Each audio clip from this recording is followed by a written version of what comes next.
ಸೋಮಣ್ಣವರು ತುಮಕೂರು ಜಿಲ್ಲೆಗೆ ಆಕಸ್ಮಿಕವಾಗಿ ಬಂದಂಥವ್ರು, ಸಂಸದರಾಗಬೇಕು ಅಂತ ಬಂದಂಥವ್ರು.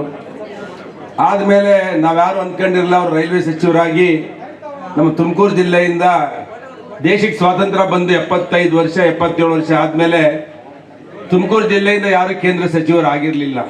ನಮ್ಮ ಭಾಗ್ಯ, ನಮ್ಮ ಪುಣ್ಯ, ಇವತ್ತು ಸಚಿವರಾಗಿ ನಾವೆಲ್ಲರೂ ಇವತ್ತು ಸಂಪಿಗೆ ರೈಲ್ವೆ ಸ್ಟೇಷನ್ಗೆ ಬಂದಿದ್ದೇವೆ. ಸೋಮಣ್ಣವರು ಸಚಿವರಾದಮೇಲೆ ತುಮಕೂರು ಜಿಲ್ಲೆಯಲ್ಲಿ ರಾಮದುರ್ಗ ಮತ್ತು ತುಮಕೂರು ವಯಾ ಪಾವಗಡ ಮಧುಗಿರಿಯಿಂದ ರಾಮದುರ್ಗಕ್ಕೆ ಹೋಗುವಂಥ ಟ್ರೈನ್, ಒಂದು ರೈಲ್ವೆ ಲೈನು ಬಹಳ ವಿಳಂಬ ಆಗಿತ್ತು.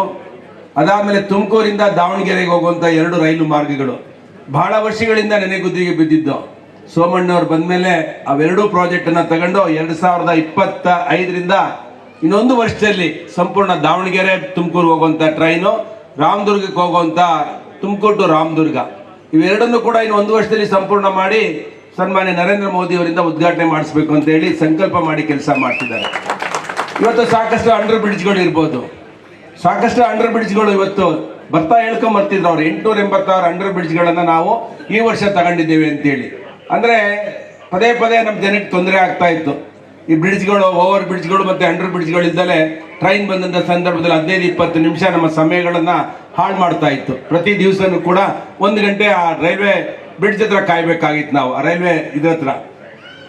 ಇವತ್ತು ಆ ಸಮಸ್ಯೆಗಳನ್ನ ಬಗೆಹರಿಸುವಂಥ ಒಂದು ಡ್ರಾಸ್ಟಿಕ್ ಚೇಂಜಸ್ನ ತರುವಂಥ ಕೆಲಸವನ್ನ ಮಾಡ್ತಿದ್ದಾರೆ. ಒಂದು ಬಹಳ ಮುಖ್ಯವಾಗಿ ಹೇಳ್ಬೇಕಂದ್ರೆ ಇದೆಲ್ಲ ಕಾರಣಕರ್ತರು ಅಂದರೆ ನಮ್ಮ ಸನ್ಮಾನ್ಯ ನರೇಂದ್ರ ಮೋದಿ ಅವರು. ಈ ದೇಶದ ಪ್ರಧಾನಮಂತ್ರಿಗಳಾದ್ಮೇಲೆ 3ನೇ ಬಾರಿ ಆಯ್ಕೆ ಆದ್ಮೇಲೆ ರೈಲ್ವೆಯಲ್ಲಿ ಬಹಳ ದೊಡ್ಡ ಕ್ರಾಂತಿಯನ್ನ ಮಾಡಿದ್ರು. ಡೀಸೆಲ್ ಇಂಜಿನ್ಗಳು ಇವತ್ತು ಕಣ್ಣಿಗೆ ಕಾಣ್ತದೆ. 99% ಎಲೆಕ್ಟ್ರಿಫಿಕೇಶನ್ ಮಾಡಿದಂಥ ಒಂದು ಶ್ರೇಯಸ್ಸು ಸನ್ಮಾನ್ಯ ನರೇಂದ್ರ ಮೋದಿ ಅವರಿಗೆ ಸಿಗುತ್ತೆ. ಇವತ್ತು ರೈಲ್ವೆ ಸ್ಟೇಷನ್ಗಳು, ಇವತ್ತು ಕರ್ನಾಟಕದಲ್ಲಿ ಸಾಕಷ್ಟು ರೈಲ್ವೆ ಸ್ಟೇಷನ್ಗಳನ್ನ ಏರ್ಪೋರ್ಟ್ ಮಾದರಿಯಲ್ಲಿ ನಮಗೆ ಕಲ್ಪನೆಯನ್ನು ಗೊತ್ತಿರಲಿಲ್ಲ. ನಮಗೆ ನಾವು ಯಾವುದೇ ರೈಲ್ವೆ ಸ್ಟೇಷನ್ಗೆ ಹೋದ್ರೆ ಮೂಗು ಮುಚ್ಕೊಂಡು ಹೋಗ್ಬೇಕಾಯ್ತು ನಾನು ಹುಡುಗ ಇದ್ದಾಗ. ಇವತ್ತು ನೀವು ಯಾವುದೇ ರೈಲ್ವೆ ಸ್ಟೇಷನ್ಗೆ ಹೋಗ್ರಿ, ಅಂತಾರಾಷ್ಟ್ರೀಯ ಮಟ್ಟದಲ್ಲಿ ನಮ್ಮ ರೈಲ್ವೆ ಸ್ಟೇಷನ್ಗಳನ್ನ ಅಭಿವೃದ್ಧಿ ಮಾಡಿದವರು ಯಾರಪ್ಪ ಅಂದ್ರೆ ಅದು ಸನ್ಮಾನ್ಯ ನರೇಂದ್ರ ಮೋದಿಯವರು. ಇವತ್ತು ನಮ್ಮ ಸೋಮಣ್ಣವರು ನರೇಂದ್ರ ಮೋದಿ ಅವರಿಗಿಂತ ಸ್ಪೀಡ್ನಲ್ಲಿ ಹೋಗ್ತಾ ಇದ್ದಾರೆ. ಇವತ್ತು ಈ ರಾಷ್ಟ್ರೀಯ ಹೆದ್ದಾರಿ ಶಿವಮೊಗ್ಗ ಟು ತುಮಕೂರು ಹೈವೇ, ಇದು ಹೈವೇ ಸುಮಾರು ಫೆಬ್ರವರಿಯಲ್ಲಿ ಪಾರ್ಲಿಮೆಂಟ್ ಚುನಾವಣೆ ಸಂದರ್ಭದಲ್ಲಿ ಗಡ್ಕರಿ ಅವರು ಉದ್ಘಾಟನೆ ಮಾಡಿದ್ರು. ಉದ್ಘಾಟನೆ ಮಾಡಿದ್ಮೇಲೆ ಇವತ್ತು ಕೂಡ ರೈಲ್ವೆ ನ್ಯಾಷನಲ್ ಹೈವೇ ನಮಗೆ ಡೆವಲಪ್ಮೆಂಟ್ ಆಗಲಿಲ್ಲ ಶಿವಮೊಗ್ಗದಲ್ಲಿ.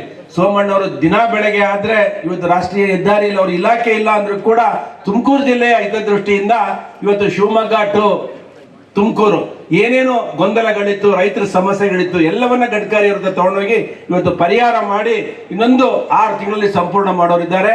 ಮತ್ತೆ ಹೆಗ್ಗೆರೆಯಿಂದ ಮಲಸಂದ್ರ ಮಾರ್ಗದಲ್ಲಿದ್ದಂತ ಒಂದು ರಸ್ತೆ ಸುಮಾರು 10 ಕಿಲೋಮೀಟರ್ ನಮಗೆ ಡೆವಲಪ್ಮೆಂಟ್ ಆಗಿರಲಿಲ್ಲ, ಅದಕ್ಕೂ ಕೂಡ ಒಂದು 30 ಕೋಟಿ ಅನುದಾನವನ್ನ ಇವತ್ತು ಬಿಡುಗಡೆ ಮಾಡಿಸಿದ್ದಾರೆ. ಪ್ರತಿಯೊಂದು ವಿಷಯದಲ್ಲೂ ಕೂಡ ಸೋಮಣ್ಣವ್ರನ್ನ ನಾವು ಯಾವ ಜನ್ಮದ ಪುಣ್ಯನೋ ನಮ್ಮ ತುಮಕೂರು ಜಿಲ್ಲೆಯಲ್ಲಿ ಗೊತ್ತಿಲ್ಲ.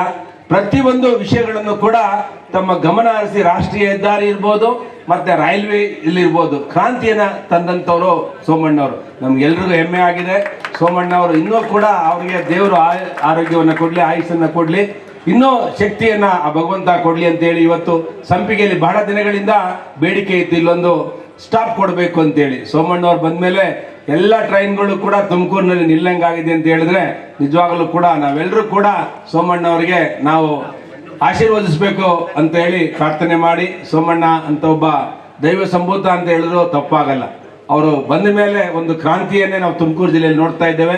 ಬರೀ 6 ತಿಂಗಳಲ್ಲಿ ಇಷ್ಟ ಅಭಿವೃದ್ಧಿ, ಇನ್ನ 4.5 ವರ್ಷದಲ್ಲಿ ನನಗನ್ಸುತ್ತೆ ಸೋಮಣ್ಣವರು ಸುಮಾರು ಅಂದ್ರೆ ಒಂದು 5,000 ಕೋಟಿ ಅನುದಾನವನ್ನ ತಂದು ಇಲ್ಲಿಯ CRF, ನಾನು ಸೋಮಣ್ಣವ್ರಿಗೆ ವಿನಂತಿ ಮಾಡ್ತೇನೆ, ಗಡ್ಕರಿ ಹತ್ರ ತುಂಬಾ ಹತ್ತಿರದಲ್ಲಿದ್ದೀರಾ, ನಾವು ಬರ್ತಾ ಇರ್ಬೇಕಾದ್ರೆ ಸುಮಾರು ಒಂದು 20 ಕಿಲೋಮೀಟರ್ ದೂರದಿಂದ ಈ ರೈಲ್ವೆ ಸ್ಟೇಷನ್ ಬಂದು ಈ ಭಾಗದಲ್ಲಿ ಕಡಬ ಮತ್ತೆ ಈ ರಸ್ತೆಗಳಲ್ಲಿ ತುಂಬಾ ಹದಗೆಟ್ಟು ಹೋಗಿದೆ. ಸುಮಾರು ಒಂದು 500 ಕೋಟಿ ಅನುದಾನವನ್ನ ನಮ್ಮ CRF ಅಲ್ಲಿ ಗುಬ್ಬಿ, ತುರುವೇಕೆರೆ ಮತ್ತೆ ತುಮಕೂರು ಗ್ರಾಮಾಂತರ ಮತ್ತೆ ಚಿಕ್ಕನಾಯಕನಹಳ್ಳಿ ಈ ಕ್ಷೇತ್ರಗಳಿಗೆ ರಸ್ತೆಗಳು ಸರ್ಕಾರದಲ್ಲಿ ನಮ್ಮಲ್ಲಿ ಹಣ ಇಲ್ಲ, ರಾಜ್ಯ ಸರ್ಕಾರ ದಿವಾಳಿ ಆಗ್ಬಿಟ್ಟಿದೆ, ಅದರಿಂದ ಅಲ್ಲಿ ಹಣ ಇಲ್ಲ. ನಮಗೆ ಒಂದು ಇಡೀ ಮಣ್ಣು ಹಾಕಕ್ಕೂ ಪ್ಯಾಚ್ ಅಲ್ಲ, ಮಣ್ಣು ಹಾಕಕ್ಕೂ ಸರ್ಕಾರದಲ್ಲಿ ರಾಜ್ಯ ಸರ್ಕಾರದಲ್ಲಿ ಹಣ ಇಲ್ಲ. ನೀವು ದೊಡ್ಡ ಮನಸ್ಸು ಮಾಡಿ ಆ CRF ಇಂದ ಒಂದು 500 ಕೋಟಿಯನ್ನ ತುಮಕೂರು ಜಿಲ್ಲೆಗೆ ಕೊಡಿಸ್ಬೇಕು, ನಿಮ್ಗೆ ಶಕ್ತಿ ಇದೆ ಅಂತ ಹೇಳಿ ನಾನು ಕೇಳ್ತಾ ಇದ್ದೇನೆ.